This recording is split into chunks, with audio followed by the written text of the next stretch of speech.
ono omwana tukirize tugaane aliko abakungu bakolera ate nga si bawalala si bebbali bakungu bamengo balina information yaabwe gye bagezaako yisa eri public bamunda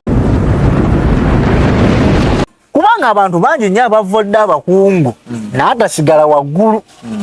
eitha osibwa oba olina gy'okomekkerera mwana ono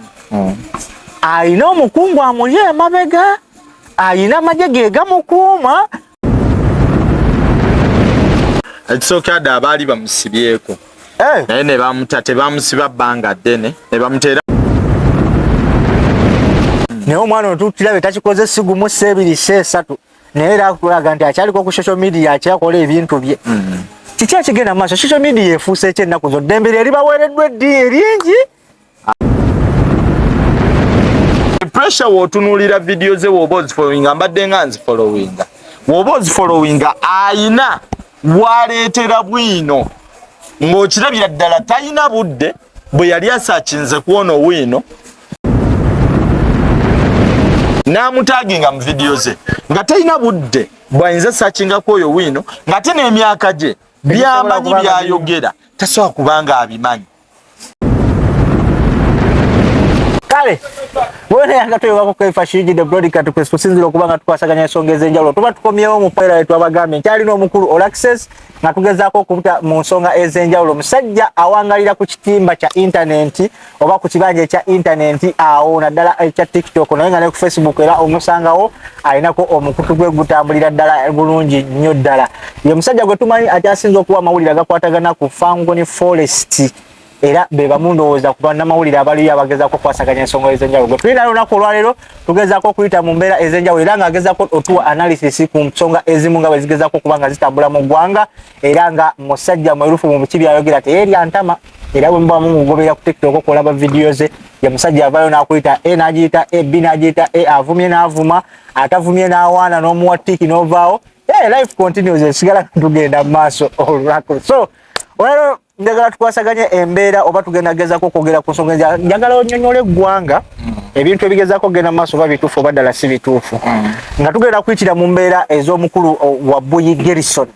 oba abasinga gwe bamanyi nga gulafita omutujju mu mbeera azze ayitamu emabegakaawo naye engeri gyagezaako okwasaganya ensonga ze nekirala tugenda kwogerako ne ku muvubuka naye awangalira ku kibanja kya TikTok awo ayina engeri gya bannaye actually kino sikirabangako bwe kyangambawo mulamu bw'ensi eno bantu bangi bavumya abantu bangi bayisizaamu abakungu amaaso naye wallahi okwebaka n'ennyabo kino sikirabangako era sirabangayo omuntu yali avuddeyo n'akola kikolwa mwana ono kyakola so tubaaniriza mwenna naye nga twongera okubajukiza tutekebwamu ensimbi abaliri beauty parlour gwe neetaaga okuba nga okola ku makeup weetaaga okuba nga bakusiba enviiri weetaaga okuba nga bakola kegala in conjunction with Jordan Classic Nails beewaddeyo okuba nga bakutereeza omukyala nga tukkiriza nti obulungi kwefaako buli mukazi ali eyo naye nange owangalira mu ggwanga lya UAE wali mu kibuga Dubai naye oba owangaliramu Emirates ez'enjawulo Abu Dhabi Sharjah wamu Jumaani Aleyini osobola okubuukinga n'ofuna olunaku lw'onojja ne baba nga bakutereeza bulungi gwe n'omukyala yeetaaga okuba nga ova mu kale ey'abaddugavu oyine kale ey'abeeru yakuleetedde kye bayise Billy Beauty Glow era nga yeewaddeyo okuba nga akwerusa naawe alina bunnaku naawe ayagala okusigala mu kala yo naye nga olina facial smooth and soft mu contacting ku namba eri awo wansi bajja kuba bakolako bulungi nnyo ddala tuli mu ggwanga lya Uganda tusinzidde ku Matrix Lounge we tuli olunaku olwaleero n'omukulu ono nga bwali era olunaku olwaleero tugezaako okuba nga tukwasaganya ensonga so tutandikiraawo omukulu Gravity afaaki ne principle kubanga tulabye Fangoni mwagezaako okulumba oba kale baabalumba ne muzza omuliro n'ate tekyatuuka nti muyingira omuntu mwavumanga naye nga mubuyita buno obubwa bwa Swago obubwa bwa NUP so yasiwulirangayo kale baalimu oli n'avaayo n'agamba Bobi Wine oba principal alinga kino nakino nekino okitegeera oba n'amulumba nakolawo kino naye Gravity avaayo ku mpewo z'ama TV ez'enjawulo wamu ne vidiyo ezo zikolebwa omukulu yennyini n'avaayo n'agamba Bobi Wine aganya okukola kino Bobi Wine aganya okukola kiri nakiri abeesingira ku ddwaliro tukirize tugaane nti mu ggwanga lyetuwangalira bwe tuba nga oyagala okukola ekintu nga kya public toyina lukusa lwonna lukukkirizibwa naddala amateeka agatufuga ng'eggwanga Uganda lukukkiriza kukola public health center oba oba ne bwe liba dugundi kkubo lennyini lye tuyitamu abantu okola amakubo ogolaba nti bayita mu mbeera ez'enjawulo okufuba okulaba ng'afuna olukusa olumukkiriza okukola ekkubo ne bwe liba liva wano mpaka wali oba ne bwe liba liva ku kkubo nga ligatta wuwe waliwo amateeka g'ayitamu agamukkiriza okuba nga bakola ekkubo eryo wamu n'eddwaliro lya Mubanja erya public hospital nti eddwaliro eryo lya public ekintu kyonna ekiba nga kikwatagana public nga kiyamba abantu we believe nti government yeyina okuba nga ekiyinamu omukono right or wrong so mu mbeera eyo gravity ekintu kyagezako okuba nga abanja principal oba nga abanja Bobi Wine okuba nga akola eddwaliro abawe ettaka isimanya 100 ku 100 musaabala babeere nga bateekawo eddwaliro ovuki nti bw'anaaba akikoze ngakkiriza kuba nga awuliriza okusaba kwe I think that is a private business it's not a public hospital kiba kitegeeza buli muntu alina okugenda alina okuba nga akyajingibwa ssente ez'enjawulo kubanga it's a private owned hospital abantu kubanga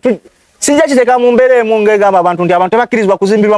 amalwaliro gangi ag'obwannannyini naye nga it's a private business it's not a public era nga ogendayo ssente ezikukyajingibwa za njawulo n'oli agenze mu malwaliro nga bw'olaba Kiruddu Mulago oluddawa so njagala tutandikiremu eyo embeera gravity kyakola kituufu kati kyenjala osooka okuwabulamu bwano mu constitution y'eggwanga kintu kimu ekitakkirizibwa kukolebwa actually si tekirina ku constitution kiri mu KCC amendment bill ateeka lya KCCA nti kintu kimu kye batakkiriza muntu sekinoomu kikola that is luguudo omanyi lwaki kino nagenda olaba nga buba bubbi bano abasajja bwe babaamwe nti bw'okola oluguudo jjukira oluguudo balubala meters okitegeera nti gwe olukola n'ogaa nti katugaye meters 4 nkoze akaguudo kali kagenda wange meters 4 ndukoze luli kirasi lulidde obuwumbi 2 ate waliwo bali ba contractor abasaba gavumenti obuwumbi 3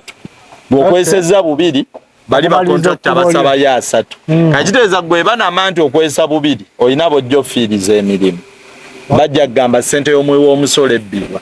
okitegeera kyovola abaakireka ekyo nti ba contractors ba gavumenti bakikole bokka era teri muntu yenna akkirizibwa kukola luguudo olina yita mu mateeka ate n'ebiseera ebisinga ne woyita mu mateeka be bakuwa companies ezizimba nti bakulamulira ssente ezaabwe ze bategeera okitegeera nti zino ssente bangi nnyo abaziryako ez'enguudo kati tosobola veeri ng'okola luguudo ogwe mu ddiiru z'abasajja kati kyekyeddwaliro tulabye amalwaliro mangi ag'obwannannyini lisobola obba nga siryasasulira naye ekyo kiba expensive nnyo kizibusanga ddwaliro nga lya bwannannyini nga siryasasulira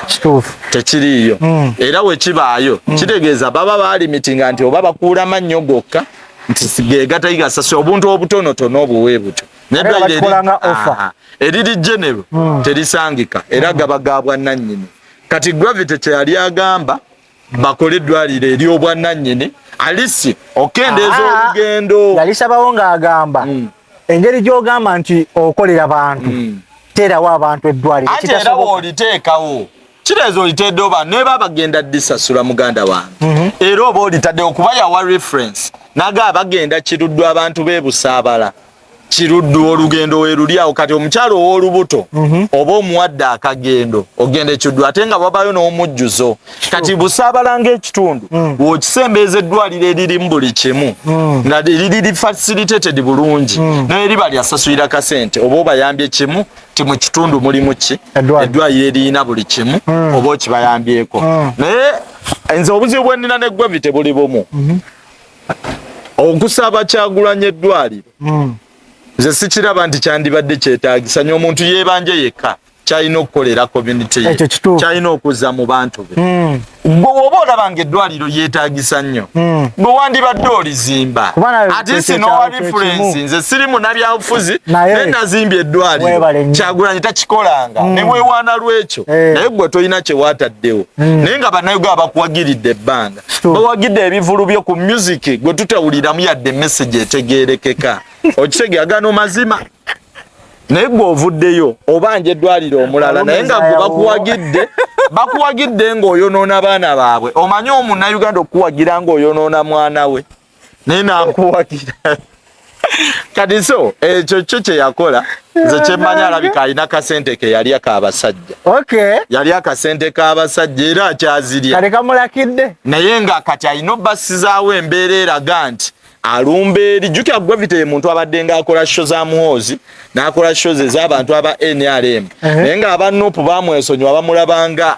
ekintu ekiri awo kye baavaako. Okitegeera akoze mimingi egya gavumenti. Tulabye abayimbi bangi abagendako mu project za gavumenti ne babavumira. Ojjukira Spice baamutimbako butimbi ku show ya muhoozi batanayimba nayimba ne bamusabulirawo abastruggle baamuvuma. Sikeeke alina ekyejo ne kakaaba n'okukaaba. Naye Gravity abikoze nga broad daylight mu Kitanga wiki yaddako ne tumwagala Mama Fina nayimbira Museveni n'agenda e Kololo n'aba ne Mama Fina naye nga tewali kye bamukola. So kati essaawa ya leero bano abasajja bamudimandinga kimu baako ejjinja ly'okasuka mu bali okulaga nti sente yaffe tolya yaki ya bbule. Baako kyokola kuba bamulabye ye tewali muliro gwe bamuleetedde naye nga sente ataazirya. Tekitegeeza olina okukola ekintu ekiri extra ekiraga nti olina kyobagattako. Kati alina lumbagana ani kumukuba mu bituli nti alina byatakola. Naye nabo bamuwanze baliwa aba NUP kuno tebana bakumuleetera nga babaleetera aba NUP nabo bagenze balabuka balinga babukira buli kimwe balinga babukira buli kimu naye kuono balabuse bagenze balabuka. Omwana bamuzize lwaki bamuzize twalaba we balumba yali ani gwe mwavayo ne mulwanirako gundi ono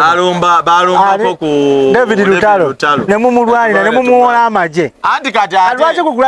tumuvaamu yamala n'apipira Lutalo wamulanga yeetonda mu kayimba ne tuvaayo ne tumulagwe naawe ffe mbiringa n'abandiru legende eri baramwe muli bazibu twalawe yakola ekivu n'akijjayo ne bamuddamu bamuddamu kawo ne bamusabula ekivulu yakijjayo n'akijjayo ne bamugawa walumba principal kati kino nakyo ne bamusabulamu. Nate tulaba nti ebbaaga lino erizze Gravity omutujju bagamba engeri gy'abadde talina luyimba abadde yeesika kubanga okuva mu kwepicha concert Gravity abadde yakula abadde taddangamu kulabika abadde taddamu kuwulirako abantu bonna. So bagamba abadde ajjayo ewalula mu mbeera eyo nga naye anoonya kiddako. Kati tujjukire nnyo Gravity ono alumbaganyeeko ku Spice n'amulumba amuvuma n'alumba Kapakali n'amuvuma ebyo byonna abaanoonya trending nga yavuma Chameleone ate ye omu n'atuleetera amawulire ga Chameleone nti ali bubi ali mu operation n'avuma gundi big size. Kati Gravity ne kino teweewuunya nnyo kuba nti yabadde akuba ebinyonyi bibiri nti asasula bali sente zaalya ate naye yennyini anoonya mawulire. Jjukira yabadde yakata oluyimba ne Mudula n'ayagaana obbigatta Mudula n'abyesamba Mudula n'aba mugezi ye n'abyesamba abamanyi abastruggle basabula bayinza okukomera enki mukaaga paka mu ttaka. Golooza lwaki abayimbi nga bamayinja batya nnyo alien skin ba message batya alien skin sebe abo abaana bastruggle okulumba n'osigala ng'okitandika oba w'amaanyi alien ndowooza yakyakikoze era asaana mbirawo byafaayo mu Uganda. Eddie Kenzo omulaba Eddie Kenzo yabula ge mazima Eddie Kenzo talinaawo nti tugambe luyimba lw'amaanyi shows takyazifuna bye yatwewanirako nti akuba bweru bisaawe takyakuba yadde katoye wabweru w'eggwanga. Tubadde mu mbeera ze tutambuliramu omaye ntuwangalira nnyo ku social media okwo twalaba omwana yavayo ku social media abo bamuyita Pressure I believe omumanyi kuba naawe nzika yakolako video emu ng'akulumba okufiirako omwana ono tetumanyi kiki kimuwaga oba kale nze ng'omuntu kino nkyogera ku lwange simanyi kikiri mabega wa mwana ono simanyi kikipika mwana ono simanyi ani ali mabega wa mwana ono simanyi bazadde be baani simanyi oba balaba byakola oba bo nga bo bamulowooleza ki. Omwana okuvayo ku social media navoola Kabaka n'amuvuma ebigambo by'otasobola kera ku makya n'oyisa mu kamwa kale nga ne bwoba obivuma kyaliwo by'otasobola takomye Kabaka afudde buli mukungu awangaalira emmengo si be bokka omwana avumyeko ku mukulembeze atwala eggwanga lino avumyeko ku bantu ab'enjawulo ebikonge ebyolowooza nti by'amaanyi simulabangako ng'atwaliddwa mu kooti adde asibiddwa baana bangi nnyo abatutte ne basibibwa waliwo ono Kakono baamutwala yali avuma nga naye ayitiridde mu kuvuma n'okuwemula yasibibwa naye omwana ono yeyita simanya mutabani wa simanya kabaka simanya muteesa simanya yeyita simanya mutabani wa abanja ntebeye mbwa ayagala simanya ntebeye kabaka omutuufu ateekeddwa okuba mu bwakabaka bwa Buganda kiki mmwe ng'abawangaddeko oba ababadde bajja balaba omwana ono ayina omukungu amuli emabega ayina amagye ge gamukuuma kubanga abantu bangi nnyo abavodde abakungu n'atasigala waggulu eitha osibwa oba olina gy'okomekkerera naye omwana ono tutirabe takikoze sigumu 2 3 naye era akulaga nti akyaliko ku social media akyakola ebintu bye kiki akigenda mu maaso social media efuuse ekyennaku zodde embere eribaweereddwa eddiini eringi kati kyenyinza okugamba ekisookadde abaali bamusibyeko naye ne bamuta tebamusiba bbanga ddene ne bamuteera wookebera videos pressure in jail ojja busanga nga bamukute bamutaddeko empingu ali ku poliisi bamusibako naye ne bamuteera bamusiba nsonga za kuvuma bantu ekirala ono omwana tukkirize tugaane aliko abakungu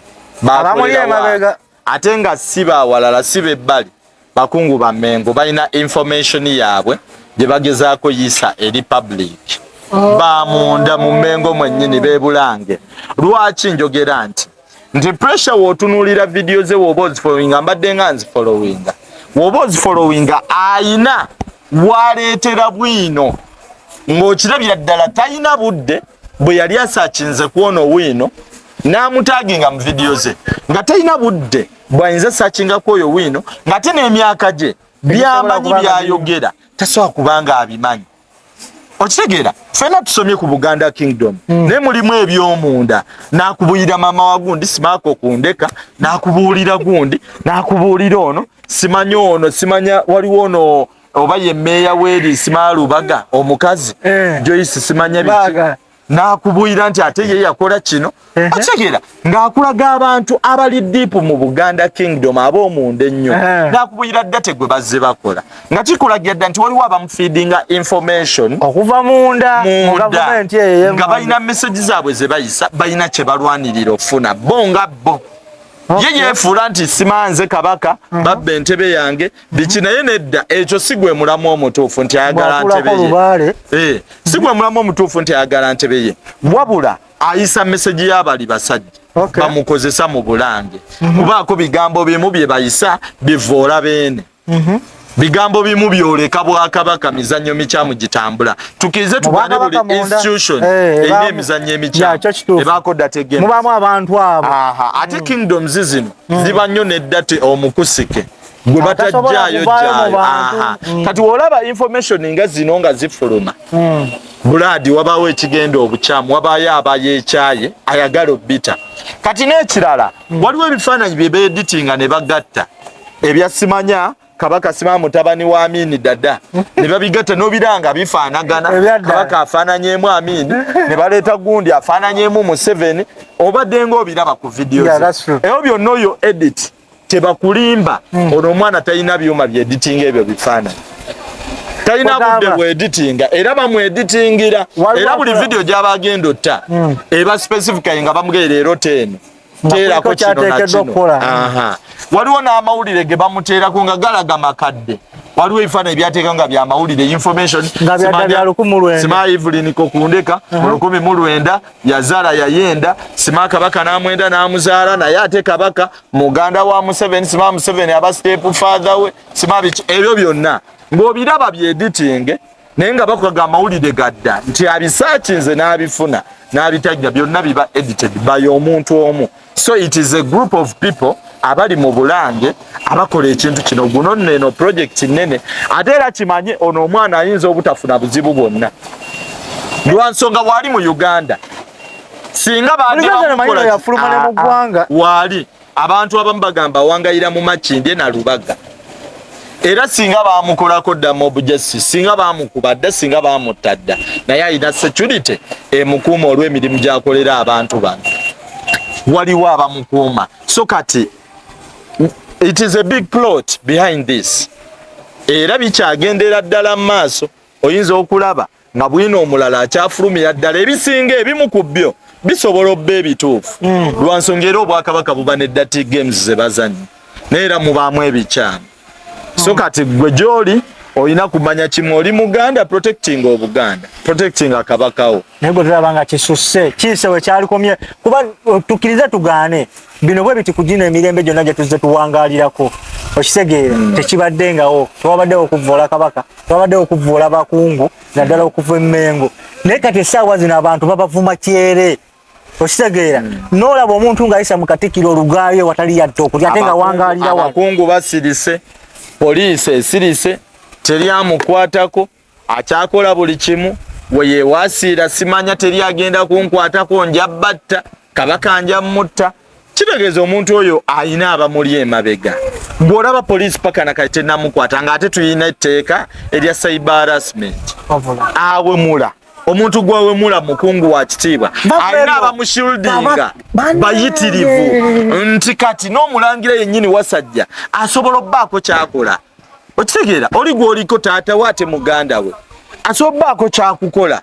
naye basirisa bateeka abo ebbali Mmengo nga yeyina gavumenti eyaayo okitegeera jjukira twayinanga Bangawa ne tuba n'enkoba za Mbogo baabikuba ne bigwa ebiseera biri nga tosobola lumbagana kabaka ne batakolako mob justice bakwetira bino ebibiina Bangawa ne enkoba za Mbogo toyinza lumbagana kabaka bamugana buganyi genda mu sazali ekyaliwo ekyatuuka mu ggwanga no buli omu yakiwitinensingako abantu bangi baafa gana kabaka genda mu naye ono avuddeyo amuwemudde buli kigambo ky'obuwemu amuwemudde n'ebigambo ebipya bye tubadde tetumanyi mu dictionary yabuwemu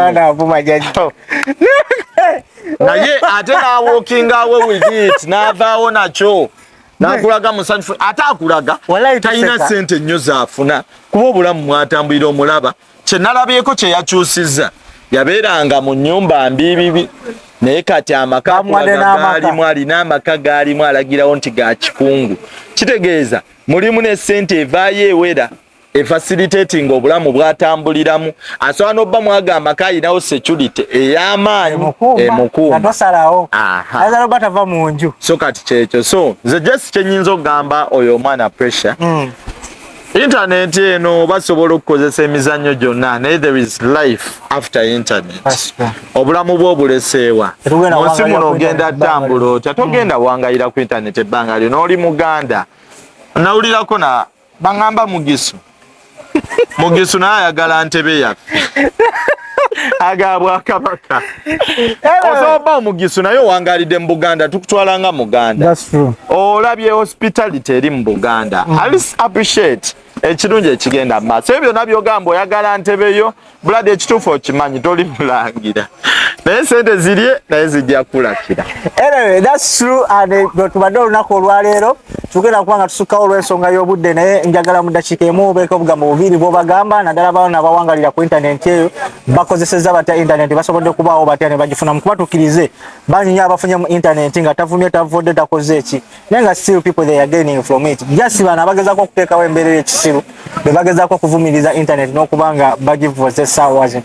so obugambo bwebusembayo naye bafutusoja bana abafangoni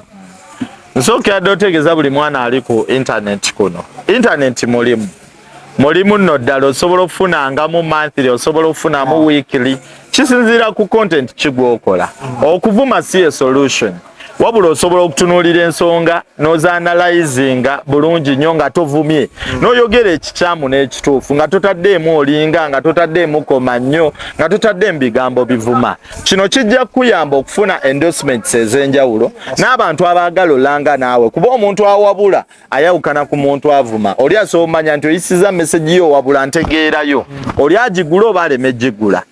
so bajja kuwa bizinesi ez'enjawulo nga nze bwenkola mutera olaba obulango bungi nnyo mu vidiyo zaize zenkola obw'abayimbi obwa companies ez'enjawulo n'olwekyo nkugamba naawe osobola okufuna ssente mu kintu kino ky'okola omumwa gwo bizinensi yo content gw'okola kya bugagga kyokka so oba nga tovumye bwentyo ate nenyongera okubaga nti munfollowingeko ku TikTok ne Facebook teekamu all access media OL then access nga bwe kiri mu luzungu ne media osobola olaba bingi nnyo byenkolera ku internet okwo ne updates eza Fangon Forest nenyongera otumira aba Fangon Soldiers mwenna salute you wherever you are mwenna abali ku security detail ya Alien Skin, papa wange Alien, thank you so much for everything you do. Thanks for inspiring us. Webale tubulirira. Champion Good, salute to you brother. Na buli omwe ayagala Alien Skin e Fangold Forest. Ba Spice Gadgets mbagala nnyo, muri lyange lya munda nnyo. Thank you so much for everything you do for the biggest brand artist. Omuyimbi omukyala akyasinze mu ggwanga Spice. Yamman. Tukomenao kale. Akudira mulimba taluwomya bwatu babadde Olaxis olunaku lwaleero naye nga tujja kuba tumuleeta mu mbeereza enjawulo tulaba tufunyirizzaako oba nga tufunawo akadde tetugenda kuba nga tusikawo wano naye okujjukiza tuli proud powered by Lily Beauty Parlour gwe netaga okuba nga okola makeup wetaaga okuba nga bakolako enjala ate wetaaga okuba nga okyusa mu nfaananayo in terms of olususu oyagala ekizigo ekyeruso oyagala ekizigo ekikuleka mu nakyo kalayo naye nga oyina soft skin and soft whatever so ajjako bunnako buno wene yamyuka naye nga wasigalako bunnako mwekwata asangibwawo mu kibuga Dubai emabega wa Madina supermarket wali mu Ariga bajja kuba bakolako bulungi nnyo ddala so sigaleze Kaifa Uganda sort out the exhibit Uganda to the world the Alien Skin of Dubai the Bwino of UAE mbagala nnyo akumata kumira mpeera assalamu alaikum wa rahmatullahi wa barakatuh we move webase